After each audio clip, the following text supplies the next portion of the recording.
E aí, pessoal? Hoje nós vamos falar um pouco sobre a distinção entre o universo popular e o universo da música erudita, da chamada música clássica, que aconteceu ao longo do século XIX.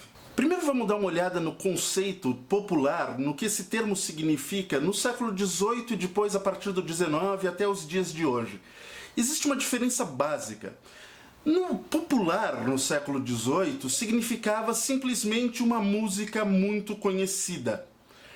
Ela guarda certas características do que também a gente vai considerar popular, mas não necessariamente ela carrega um estilo diferente. Isso é extremamente importante. As músicas mais populares, mais conhecidas, poderiam ser, por exemplo, uma área de ópera, que ficou famosa na Europa, em várias cidades, mas não necessariamente ela significava estilos diferentes ou uma coisa elevada frente a uma coisa que é considerada ruim. Essa separação acontece ao longo do século XIX. Isso não significa que não haviam distinções entre música boa e música ruim. Não, nada disso. As pessoas qualificavam aquilo que elas ouviam entre o que elas gostavam e o que elas não gostavam. O que acontece é que não existia uma hierarquia social pré-determinada entre os gêneros, aquilo que seria bom ou seria ruim, necessariamente falando. Assim, gostar de ópera, ou gostar de dança, ou gostar de música religiosa, não necessariamente implicava em diferenças, em distinções sociais. Ninguém era mais nobre ou menos nobre por fato de gostar de uma música ou de outra. Aliás, no século XVIII, os gostos conviviam de uma maneira muito mais harmoniosa do que a gente vê nos dias de hoje. Se você fosse num concerto público no século XVIII, você se depararia com gostos totalmente diferentes entre o público.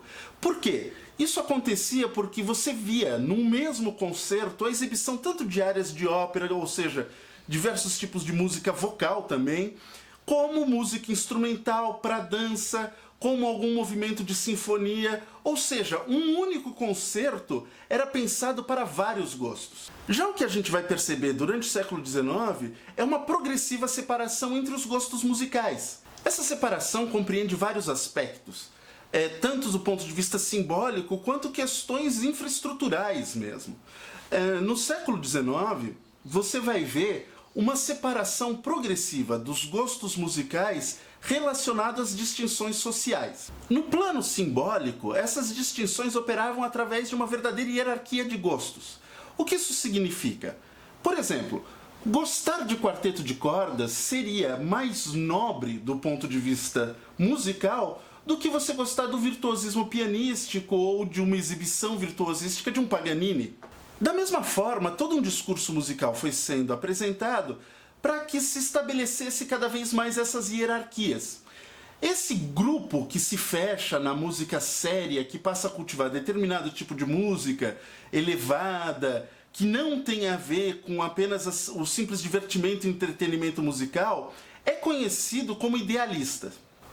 Os idealistas passam então a defender um discurso de apreciação desinteressada da arte, ou seja, a arte é apreciada não por questões que possam envolver a sociedade, mas sim por ela mesma. Da mesma forma como eles atuam para expulsar do campo todos aqueles que não preenchem os requisitos de apreciação estética que eles estabelecem.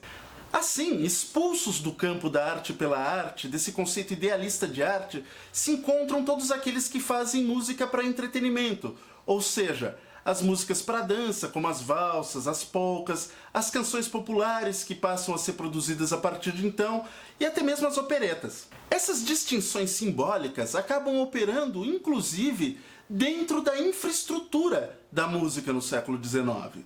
A partir de então, você vai ter inclusive espaços separados para a produção de determinados tipos de música. Ou seja, você vai ter a sala de concertos para a música séria, para a exibição de sinfonias e determinados outros tipos musicais, como por exemplo o poema sinfônico, e você vai ter as salas de espetáculo próprias para a exibição da música de entretenimento.